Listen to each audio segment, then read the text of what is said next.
Hello anime lovers, welcome back to otaku hideout, आपका one stop destination for all things of anime.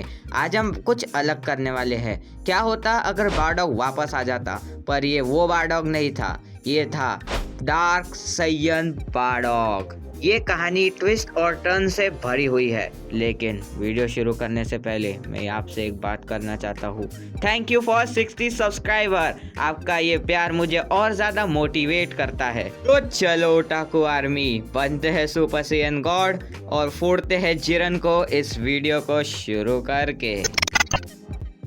कहानी शुरू होती है और हमें दिखाया जाता है काफी सालों पहले का सीन, जब प्लेनेट वेजिटा के किंग वेजिटा के एंसेस्टर्स थे। तब एक वॉरियर को सबसे ज्यादा प्राउड माना जाता था, जिसका नाम था यामोशी। यामोशी सभी साइंस में सबसे ज्यादा ताकतवर था और वो किंग वेजिटा का फेवरेट भी था। किंग वेजिटा उससे काफी ज्यादा खुश रहते थे, लेकिन एक दिन सब कुछ बदल गया जब किंग वेजिटा को एक हमले का सामना करना पड़ा। अचानक वेजिटा पैलेस में एक अटैक होता है, उससे आधा वेजिटा पैलेस डिस्ट्रॉय हो जाता है और धुएं के अंदर से निकल कर आता है dark Saiyan. Dark Saiyan king Vegeta को अपने सामने झुकने को कहता है, पर किंग वेजिटा उसकी बात नहीं मानते और पूरी फोर्स को उससे लड़ने के लिए भेज देते हैं। पूरी फोर्स उसका कुछ नहीं बिगाड़ पाती। तभी फोर्स के अंदर से एक अटैक आता है और ये अटैक किया था यामोशी ने। वो अटैक डार्क सैयन को लगता भी नहीं और बाजू से डिफ्लेक्ट होके चले जाता है। तभी डार्क सैयन अपना एक हमला करता है और यामोशी को घायल कर देता है। ये फाइट काफ़ी ज़्यादा लंबी चलती है, पर कोई भी डार्क सैयन के सामने टिक नहीं पाता। एंड में सब अपनी अपनी पावर जमा करते हैं और यामोशी को देते हैं, जिसके बाद यामोशी सुपर सैयन गॉड में ट्रांसफॉर्म हो जाता है और डार्क सैयन से लड़ने लग जाता है। काफ़ी देर तक ये फाइट चलती है। एंड में यामोशी फाइनली उसे मार देता है, लेकिन वो खुद भी मर जाता है। जाने से पहले डार्क सैयन ने कहा था मैं ज़रूर वापस आऊँगा, और वो वहीं पर मर जाता है।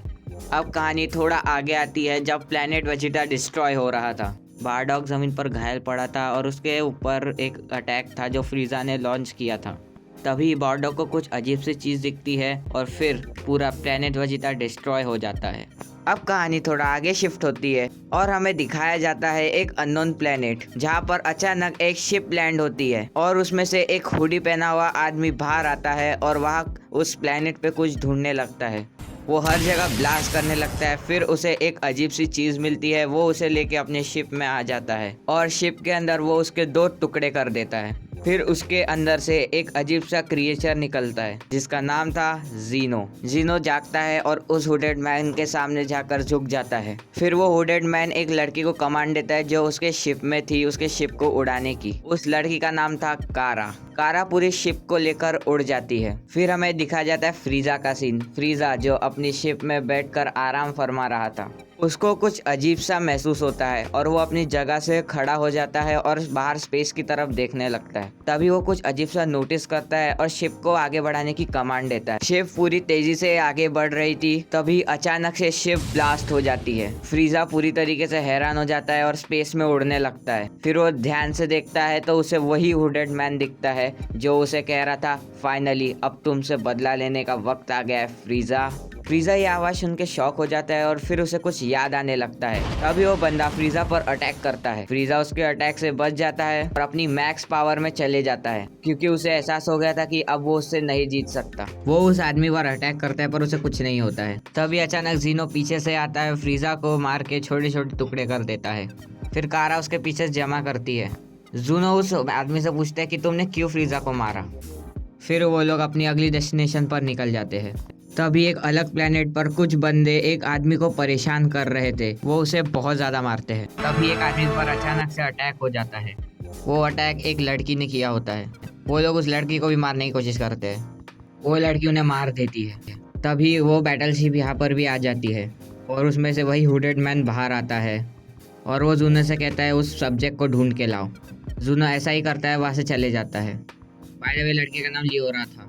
जूनो उसे ढूंढते ढूंढते उस गांव में आ जाता है और एक अटैक पूरे गांव में कर देता है, जिससे पूरा गांव तहस नहस हो जाता है। उस समय लियोरा वहाँ नहीं थी। जब वो वहाँ आती है तो अपने गांव का ये हाल देख के काफ़ी ज़्यादा वो दुखी हो जाती है। तभी उस लड़की के पीछे से हंसने की आवाज़ आती है और ये जीनो होता है। बोले अच्छा तो वो तुम हो। फिर वो अपने फाइटिंग पोजीशन में आता है और उस लड़की को बहुत ज़्यादा मारता है, इतना मारता है कि उसके मुंह से खून तक निकल जाता है। लियोरा जीनो का कुछ भी नहीं कर पा रही थी। जीनो उसे इतना मार रहा था कि अब उसकी हड्डियां भी काम करना बंद कर दी थी। जीनो उसकी बॉडी को लेकर वहाँ से जा ही रहा था कि तभी उसकी बॉडी में अचानक से हलचल होती है और बहुत ज़्यादा एनर्जी उसके बॉडी से निकलने लगती है। जीनो उसकी बॉडी फेंक कर वहाँ से दूर चले जाता है। अचानक उस लड़की के अंदर इतनी ज़्यादा पावर आ जाती है कि वो एक ही मुक्के में किसी को भी ख़त्म कर सकती है। उसके बाल अचानक ग्रीन हो जाते हैं और हाँ, ये था लेजेंडरी सुपर सैयन। ये जीनो को बहुत मारती है और अपने पूरे विलेज का बदला लेती है। अब जीनो भी अपना फाइनल अटैक मारने ही वाला था कि तभी एक बड़ी सी बीम आती है और उसके अटैक को डिफ्लेक्ट कर देती है। जब लियोरा उस तरफ देखती है तो वहाँ पे वही हुडेड मैन था और वो अपना चेहरा दिखाता है, तो वो था बारडॉग। और ये वीडियो यही ख़त्म होती है। आखिर कौन है लियोरा, कौन है जीनो और कौन है कारा? आखिर बारडॉग ने सरवाइव कैसे किया उस फ्रीजा के अटैक से? कई सारे सवालों को एक वीडियो में कवर करना तो बहुत ज़्यादा मुश्किल है, इसीलिए मैंने उसे कई सारे पार्ट्स में बनाया है जो धीरे धीरे आते रहेंगे। लेकिन मुझे आपसे सुनना है कि आपको इस कहानी में और क्या क्या देखना है, कमेंट में ज़रूर बताना। Thank you for watching this video guys. अगर आप इस चैनल पे नए हैं तो सब्सक्राइब कर दे और उस नोटिफिकेशन बेल को भी दबा दे ताकि हमारी सारी लेटेस्ट वीडियो आप तक ज़रूर पहुंच सके। एंड या थैंक यू फॉर 60 सब्सक्राइबर्स। आप ऐसे ही मुझ पे और ज़्यादा रहम करें और बहुत ज़्यादा प्यार दिखाइए मुझे, ताकि मैं आपके लिए और ज़्यादा वीडियोस ला सकूं। अगला पार्ट और ज़्यादा इंटरेस्टिंग होने वाला है, तो मिस मत करना। तब तक के लिए बाय बाय। अच्छा, जाने से पहले एक जोक सुन लो। नारुतो कहता है मेरे पास है शैडो क्लोन जुत्सु। सास्के कहता है मेरे पास है शारिंगन। नारुतो कहता है मेरे पास है रासिंगन। सास्के कहता है मेरे पास है चिदोरी। भाई मुझे लॉस्ट उचिया भी कहते हैं, और तेरे पास और क्या है? नारुतो कहता है मेरे पास है हिन्नाटा। ओ भाई सास्के बेचारा क्या करे, उसको तो साकुरा फंस गई। वेल सास्के को ऐसे ही रोने देते और हम मिलते हैं अगली वीडियो में। तब तक के लिए बाय बाय।